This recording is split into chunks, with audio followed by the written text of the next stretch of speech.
দ্বিতীয় বিবাহ বিচ্ছেদ ও ব্যক্তিগত জীবনের টানাপোড়েনের পর অবশেষে সুখবর দিলেন জনপ্রিয় সঙ্গীত শিল্পী তাহসান খান। আবারও পর্দায় দেখা যাবে তাকে, এমনই চমকপ্রদ তথ্য দিয়েছেন তিনি। সংবাদ মাধ্যমে দেওয়া বিশেষ সাক্ষাৎকারে তাহসান খান জানিয়েছেন, আবারও স্বাভাবিক ছন্দে ভক্তদের কাছাকাছি হবেন তাহসান। খুব শীঘ্রই একটি অনুষ্ঠানের সঞ্চালক হিসেবে দেখা যাবে তাকে। জনপ্রিয় family game show family feud বাংলাদেশের দ্বিতীয় সিজনে সঞ্চালক হিসেবে ধরা দেবেন এই সঙ্গীত শিল্পী।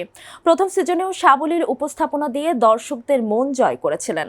তবে প্রথম সিজনের চেয়ে দ্বিতীয় সিজন আরও আকর্ষণীয় হতে চলেছে, এমনটাই জানিয়েছেন তিনি। বঙ্গের প্রযোজনায় ফ্যামিলি ফিউড বাংলাদেশে দ্বিতীয় সিজনের পরিচালনায় রয়েছেন ওয়াহিদুল ইসলাম শুভ্র।